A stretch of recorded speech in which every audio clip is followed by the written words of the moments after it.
Good day, everyone. May we all be blessed with health and prosperity. Welcome to our Knowledge Management System course. In this session, we'll learn about KMS case studies. I'm Leonard Roja Abdullah, and I'll be your lecturer for this course. Alright, let's get started.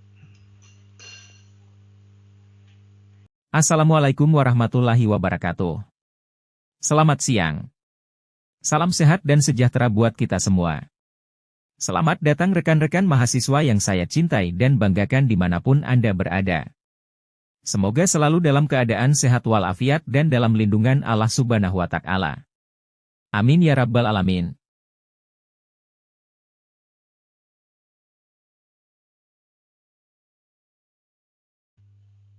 Lecture untuk mata kuliah ini adalah Leon Andretti Abdillah, saat ini sebagai Associate Professor Computer Science and Information System pada Fakulti Science and Technology.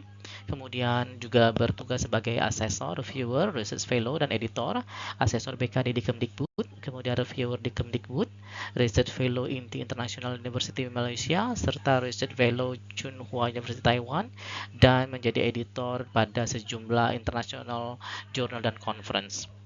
Mata kuliah yang diasuh antara lain adalah HCI, KMS, CRM, kemudian ada BPP, BPHEM, Databases, Data Structure, ERP, Information System, ITSM, Management Information System, Supply Chain Management, System Analysis and Design, Algoritma and Programming, dan lain-lain.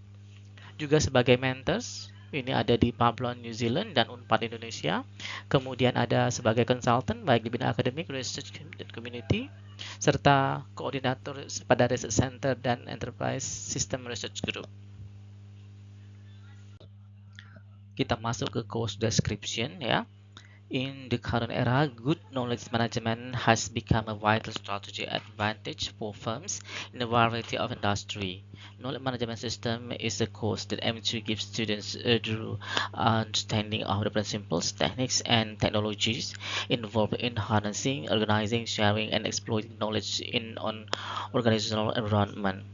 Students will investigate the diverse world of knowledge management in this course, learning how organizations may harness their own intellectual assets to improve decision-making, creativity, and competitiveness. Students will gain the information and skills needed to effectively design, deploy, and assess knowledge management system through a combination of theoretical principles and practical application. Selanjutnya baru masuk ke course objective ya. Students should be able to do the following by the end of the course. Jadi ada 7. Yang pertama adalah define and comprehend the significance of knowledge management in today's organization, explains the various knowledge management models and frameworks, analyze the knowledge production, acquisition, storage, retrieval, sharing, and transfer processes, recognize the technology and tools employed by knowledge management system, create techniques for establishing a culture of information sharing within an organization, assess the influence of knowledge management on organizational performance, dan last but not least adalah recognize ethical and security issues in knowledge management.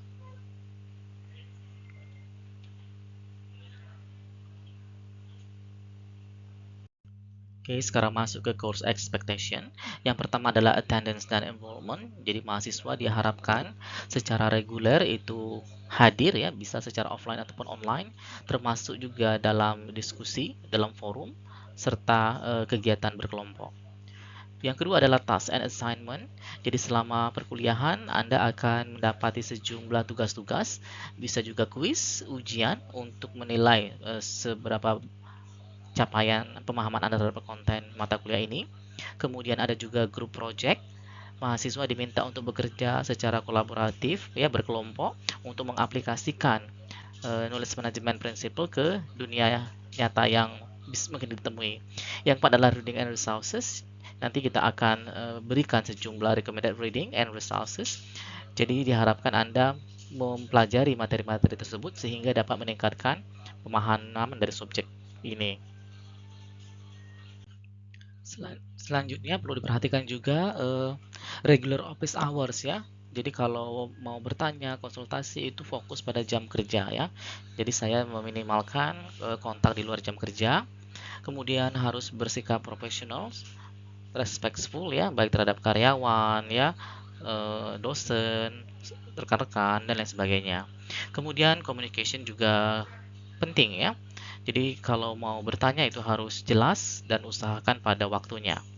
Kemudian yang kedelapan adalah ethical conduct. It is critical to maintain academic and ethical integrity. Termasuk juga nanti ada kita harus menghindari yang namanya plagiarism dan juga cheating ya, baik pada saat belajar, tugas ataupun ujian. Kemudian tak lupa adalah feedback. You will receive constructive feedback on your assignment and project to help you improve your understanding and performance.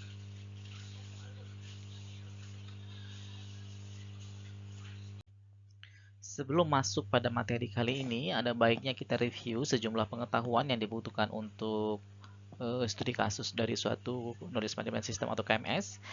Yang pertama kita review lagi ada data, information, and knowledge concepts, kemudian knowledge basic hierarchy, kemudian knowledge types, dilanjutkan dengan knowledge codification, serta yang tidak kalah pentingnya adalah knowledge portal.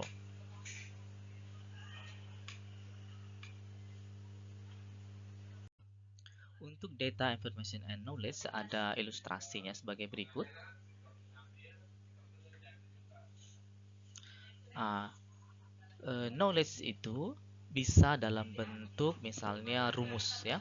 Sebagai contoh, kalau kita lihat di sini ada rumus akhir EV sama dengan PH RH ditambah PT RT.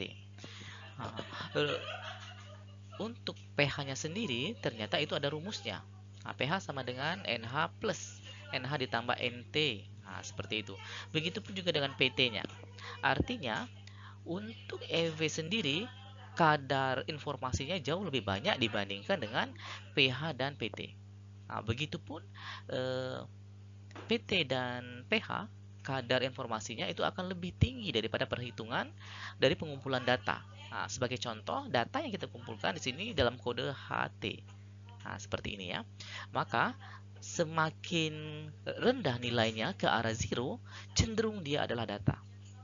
Jadi kalau zero dan low itu kadarnya masih pada data. Sedangkan information dia sudah mulai medium ya. Dan knowledge itu sudah ke high dan very high. Nah, ini diusulkan oleh Becker Fernandez dan Saberwall pada tahun 2015.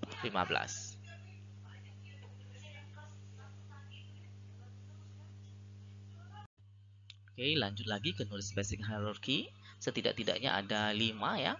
Yang pertama itu adalah data. Dia berupa simbol-simbol dan di sini masih keterangannya adalah know nothing. Artinya maknanya itu masih sangat rendah ya, atau hanya bermakna tunggal tanpa ada nilai tambahnya. Apabila data sudah diproses menjadi information, maka dia bisa dimanfaatkan. Informasi itu bisa menjawab setidak-tidaknya 4 macam pertanyaan. Bisa who, siapa ya, kemudian what, apa, when, kapan, dan where, di mana. Nah, kelompok pertanyaan ini kita kenal dengan know what. Jadi apabila sudah ada information, kriterianya adalah dia bisa menjawab setidak-tidaknya satu dari 4 pertanyaan ini ya. Who, what, when, dan where. Selanjutnya apabila information tadi diagregasi dengan information yang lain, dia bisa membentuk suatu knowledge. Merupakan aplikasi dari data dan information dan menjawab pertanyaan. Nah, ini kita harus garis bawahi, bukan lagi menjawab who, what, when, atau where. Knowledge itu menjawab how ya, atau kalau bahasa kitanya bagaimana gitu ya. Nah, yang akan memberikan sejumlah langkah-langkah prosedur ya dalam menyelesaikan suatu masalah atau dalam meraih suatu decision keputusan. Istilahnya dikenal dengan know how. Nah, ini diperhatikan ya. Dari 5 level ini setidak-tidaknya kalian harus sampai pada level ketiga. Knowledge gitu ya. Dan di atasnya ada lagi kategori understanding, pemahaman. Ini mengapresiasi pertanyaan why ya. Dan yang paling tinggi adalah wisdom, evaluasi dari understanding.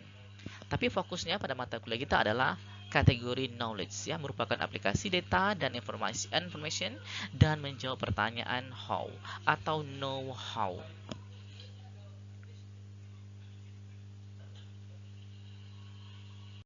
Oke, sekarang baru kita masuk fokus ke explicit dan thesis knowledge ya. Jadi knowledge pada pembagian ini ya dia mengacu pada informasi yang memungkinkan tindakan dari suatu keputusan atau informasi dengan arah. Nah, directed information seperti itu ya, terkait pada suatu matter atau domain. Kemudian, knowledge akan membantu menghasilkan informasi dari data atau information yang lebih berharga. Nah, jadi kalau informasi ketemu informasi menciptakan sesuatu yang lebih berharga, ya dengan sifat yang tadi ada langkah-langkahnya, ada how-nya, maka itulah knowledge-nya ya. Kita bagi menjadi dua. Yang pertama itu adalah explicit knowledge ya. Jadi dia sudah eksplisit ada. Knowledge codified and digitized in book ya. Jadi pengetahuan yang sudah terkodifikasi atau digitalisasi dalam bentuk apa? Buku-buku, dokumen-dokumen, report-report, laporan ya, memo-memo, catatan dan lain sebagainya. Nah, itulah kenapa kita penting untuk kalau dalam bertugas itu ada memo, ada catatan, ada laporan, ada dokumentasi pekerjaan. Bahkan kalau sudah stabil dibukukan, ya. Tujuannya apa? Agar pengetahuan yang sudah ada itu terekam dengan baik dan bisa nanti di-recall. Nah, jadi nanti explicit knowledge itu akan menjadi apa? Shallow knowledge ya, yang recall bisa dipakai dan digunakan oleh pihak-pihak terkait yang membutuhkannya. Nah, selanjutnya, ada lagi yang namanya tacit knowledge ya, jadi lawan dari explicit knowledge. Knowledge embedded in the human mind through experience. Nah, gitu.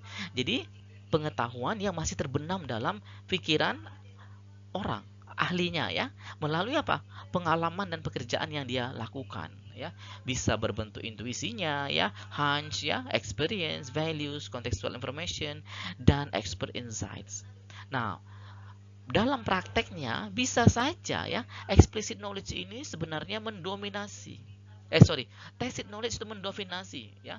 Jadi bisa saja kalau ada 100 knowledge yang dibutuhkan pada suatu bidang, jangan-jangan tacit knowledge-nya ini ada 80 sampai 90%. Nah, tugas pada knowledge developer adalah mengkonversi tacit knowledge menjadi explicit knowledge sehingga dia bisa terkodifikasi dan terdigitasi dan bisa di-recall oleh unit-unit lain yang membutuhkan pada suatu organisasi. Nah, seperti ini ya, tantangan terbesarnya adalah mengubah tacit knowledge menjadi explicit knowledge.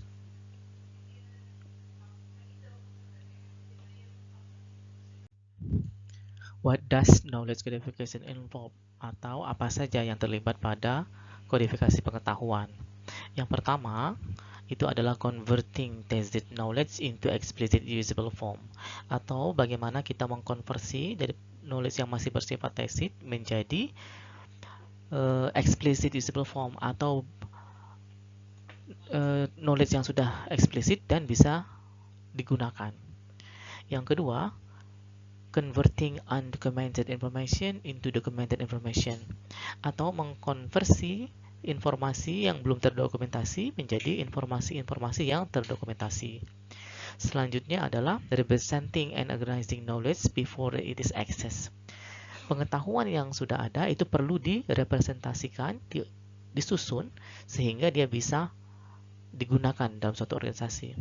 Yang keempat, it is making institutional knowledge visible, accessible, and usable for decision making. Maksudnya pengetahuan itu harus ada, bisa diakses, dan bisa digunakan dalam pengambilan keputusan pada proses-proses yang ada dalam suatu organisasi atau enterprise. Knowledge Portal Architecture atau arsitektur dari suatu portal pengetahuan. Jensen dan kawan-kawan pada tahun 2000 itu memperkenalkan three-layer model yang terdiri atas 3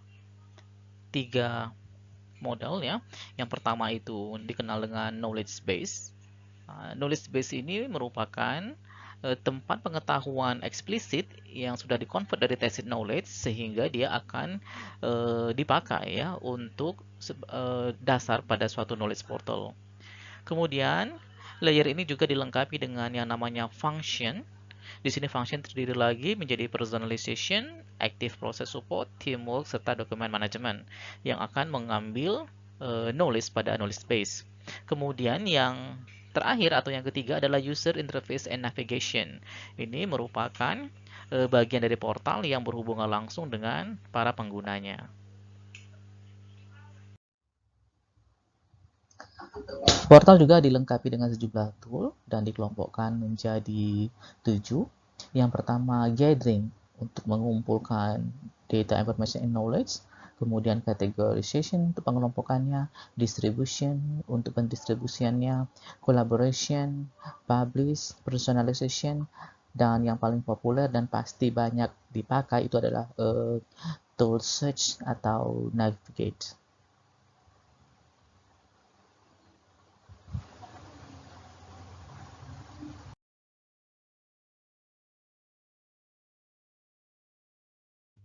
Adapun tujuan pada pertemuan kali ini kita bagi menjadi 5. Yang pertama adalah what does knowledge codification involve, atau knowledge codification itu akan melibatkan apa saja. Kemudian benefit of knowledge codification atau manfaat dari kodifikasi pengetahuan. Lanjut ke pre-knowledge codification question atau pertanyaan yang perlu kita ajukan sebelum knowledge codification, lanjut dengan tools and procedures, dan the role of planning. Untuk agenda pada materi kali ini terbagi menjadi 5. Kita akan membahas 5 case study. Yang pertama itu adalah reducing traffic jam by using brainstorming and NGT. Yang kedua asset reconciliation. Yang ketiga evaluasi infrastructure knowledge sharing pegawai. Yang keempat KMS pengelolaan materi ajar bahasa Inggris. Dan yang kelima adalah KMS analysis and planning for employees recruitment and training. Introduction. Pada presentasi kali ini kita akan membahas sejumlah studi kasus yang telah dilakukan sebagai hasil previous research ya. Itu diambil dari sejumlah hasil karya kakak tingkat yang sudah dipublikasikan baik di scientific journal, seminar maupun conference.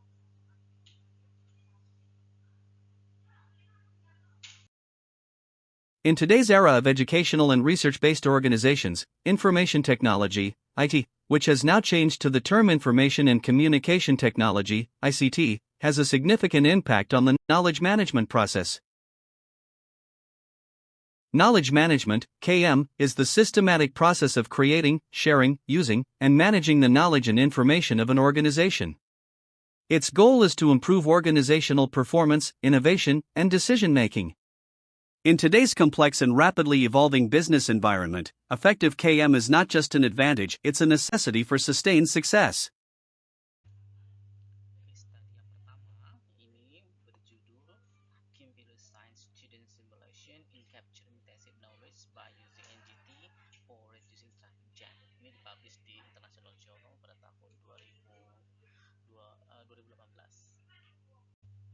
Topik pada studi kasus pertama ini terkait dengan tema knowledge is how to reducing traffic jam. Jadi di kota-kota besar kemacetan itu menjadi masalah utama. Nah, pada paper ini akan diulas bagaimana ide untuk mengurangi kemacetan tersebut. Metode yang digunakan pada studi kasus pertama ada 2. Yang pertama itu adalah brainstorming dan yang kedua adalah nominal group technique atau NGT. Metode yang pertama yang diterapkan adalah brainstorming ya. Pada simulasi ini menggunakan brainstorming, unstructured consensus-based approach to generating ideas about a problem. Jadi dia bersifat tak terstruktur dan pendekatannya konsensus untuk menghasilkan ide atas suatu problem. Ini bisa sangat cocok apabila diterapkan untuk melibatkan multiple expert, sehingga all possible solution itu akan dianggap considered equally, dan tujuannya adalah foster the frequency of response during the session. Kesimpulannya adalah idea evaluation. Metode kedua adalah nominal group technique atau disingkat dengan NGT, merupakan suatu idea writing technique atau teknik menulis ya. Ini bersifat a structured variation of small group discussion method. Jadi dia merupakan variasi terstruktur dari metode diskusi yang melibatkan kelompok-kelompok kecil. Di sini dia bisa prevent the domination by a single expert. Jadi tidak ada namanya superior expert di sini ya. Encourage more passive expert to practice. Keuntungannya karena dipecah menjadi kelompok-kelompok kecil, cenderung orang expert atau yang terlibat itu lebih aktif ya. Hasilnya adalah sejumlah solusi prioritas sebagai rekomendasi atas penyelesaian suatu problem. Pada studi kasus pertama menghasilkan hasil awal yang didapat setelah brainstorming ini 24 initial idea untuk reducing traffic hours. Kira-kira kalau digambarkan seperti pada gambar berikut ya. Selanjutnya, setelah dilakukan tahapan kedua yang melibatkan NGT, maka ke-24 ide awal tadi mengerucut menjadi 8 ide usulan to vehicle parking as an effort to reduce traffic jam. Nah, ini ada pada table ya. Kemudian untuk case study kedua itu berjudul The Implementation of Knowledge Management System in Asset Reconciliation. Ini dipublikasikan di International Conference pada tahun 2016. Untuk studi kasus kedua, topik yang diangkat adalah knowledge about the secretarial asset reconciliation. Nah, jadi bagaimana rekonsiliasi aset pada sekretariat, kalau nggak salah ini di DPRD ya. Sedangkan metode yang digunakan pada case study kedua itu adalah knowledge management cycle. Ini diperkenalkan oleh Dalkir pada tahun 2011. Gambarnya kira-kira seperti ini, yang terdiri atas acquisition, kemudian refinement, storage retrieval, distribution, serta presentation. Untuk case study kedua, ini menghasilkan sebuah web knowledge management system untuk mengelola rekonsiliasi aset yang ada di sekretariat parlemen.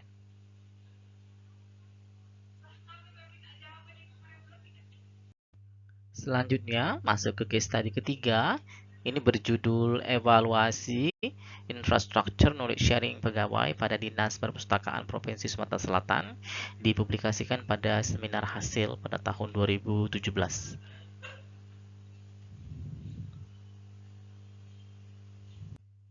Untuk studi kasus kedua, topik yang diangkat adalah knowledge about the secretarial asset reconciliation. Nah, jadi bagaimana rekonsiliasi aset pada sekretariat, kalau nggak salah ini di DPRD ya. Metode yang digunakan pada case study yang ketiga yaitu Knowledge Management Roadmap dari Tiwana yang terdiri atas 4 fase dan 10 langkah-langkah. Adapun keempat fase tersebut, yang pertama adalah Infrastructure Evaluation, kemudian KM System Analysis Design and Development, dilanjutkan dengan System Development, sampai ke yang keempat, yang terakhir adalah Evaluation.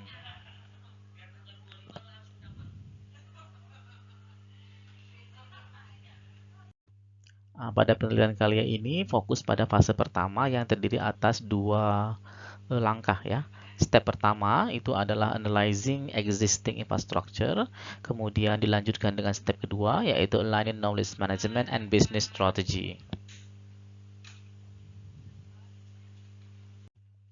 Untuk fase kedua itu terdiri atas 5 langkah, dimulai dengan designing the knowledge management architecture and integrating existing infrastructures, kemudian auditing and analyzing existing knowledge, dilanjutkan designing the knowledge management team, creating the knowledge management blueprint, sampai ke developing the knowledge management system.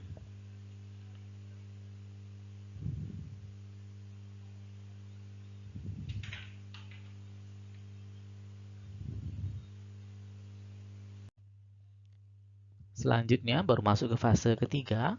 Ini juga terdiri atas 2 langkah. Adapun langkahnya yang pertama adalah deploying with ODI methodology, kemudian dilanjutkan dengan change management, culture, reward structure design, and choice of the CKO. Adapun fase terakhir yaitu fase keempat hanya terdiri 1 langkah, yaitu measuring result of knowledge management, devising ROI metric, and evaluating system performance. Untuk hasil bagian yang pertama yaitu analyze existing infrastructure, sudah didapatkan hasil sebagai berikut, bahwa di tempat tersebut di Din Pustaka itu sudah terdapat intranet virtual untuk local, kemudian juga ada akses internet berupa WiFi, bandwidthnya juga sudah lumayan sekitar 512 MB per second dan memiliki jaringan LAN atau WAN. Kemudian di sini penulis juga menjelaskan Knowledge Management Technology Framework yang terdiri atas 4 bagian, yaitu knowledge flows, kemudian information mapping, dilanjutkan dengan information source, and last but not least information and knowledge exchange. Penelitian ini juga menghasilkan suatu analisis SWOT yang terdiri atas strengths, weakness, opportunity, dan threats. Nah, ini bisa dilihat pada table di sebelah kanan. Selanjutnya masuk ke case study keempat. Ini berjudul Rancang Bangun Knowledge Management System Pengelolaan Materi Ajar Bahasa Inggris Berbasis Web pada SMP Negeri 1 Indralaya, dipublikasikan pada conference ya pada tahun 2019. Topik yang diangkat pada studi kasus keempat yaitu terkait dengan Knowledge Management System English Teaching Material. Nah, jadi di sini bagaimana mengelola materi ajar bahasa Inggris ya. Knowledge Management System is intended to simplify and speed up the process of creating, storing, and distributing expertise, experience, and collaboration related to teaching material. Metode yang digunakan pada studi kasus keempat yaitu KMS Life Cycle. Ini dari Awad dan Gaziri pada tahun 2007. Terdiri atas 8 fase. Yang pertama evaluating existing infrastructure, dilanjutkan dengan form the KM team. Selanjutnya adalah knowledge capture, kemudian design KM blueprint, selanjutnya verify and validate KM system, dilanjutkan dengan implement the KM system, kemudian manage change and reward structures, last but not least is post system evaluation. Penelitian ini juga menghasilkan suatu knowledge capture ya, berupa tacit dan explicit knowledge yang nampak pada tabel berikut. Explicit merupakan pengetahuan yang sudah terkodifikasi atau terdigitasi, sedangkan explicit yang belum terdigitasi atau belum terkodifikasi. Sedangkan KMS yang dibuat berupa web-based knowledge management system. Ini nampak pada gambar seperti ini ya. Last but not least, case study kelima ini berjudul Knowledge Management System Analysis and Planning for Employee Recruitment and Training. Ini dipublish pada jurnal terakreditasi ya pada tahun 2020.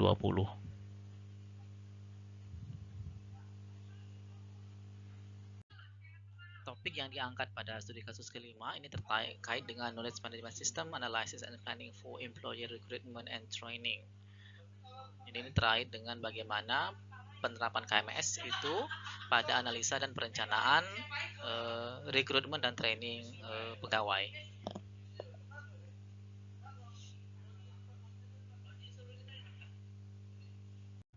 Metode yang dipakai pada studi kasus kelima untuk pengumpulan data, dia menggunakan metode observasi dan interview. Sedangkan untuk pengembangan sistemnya itu menggunakan Object Oriented Analysis and Design Method ya.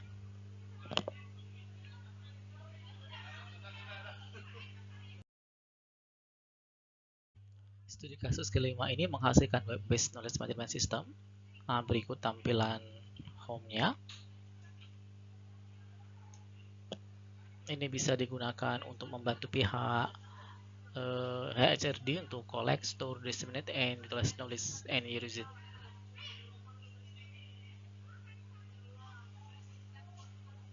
Oke, kita masuk ke konklusi ya. Jadi, Knowledge Management System atau KMS itu sangat berguna untuk mengelola pengetahuan di suatu organisasi.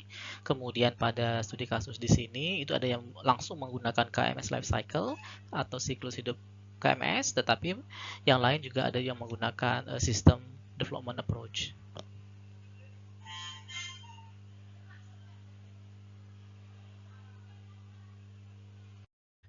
Oke, sekarang masuk ke assignment ya. Untuk assignment 14 masih tetap berdasarkan tema project masing-masing. Tadi sudah ada 5 studi kasus, harap ditambah dengan 3 contoh lagi yang terkait KMS topics. Usahakan ada gambarnya dan juga referensi terkait. Kemudian disimpan di Word ya, atau boleh juga pada PowerPoint. KMS, tahun, kelas, 14, grup name-nya apa. Seperti biasa, store di Dropbox dan paste URL from Dropbox ke submitted URL tugas kelompoknya.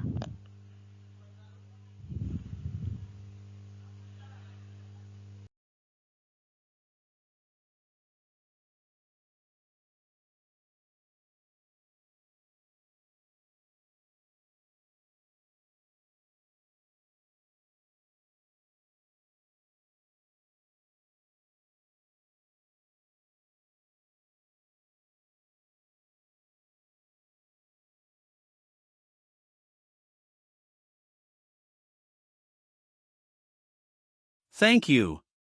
Don't forget to watch, like, comment, share, and subscribe at Leon Abdillah. See you again.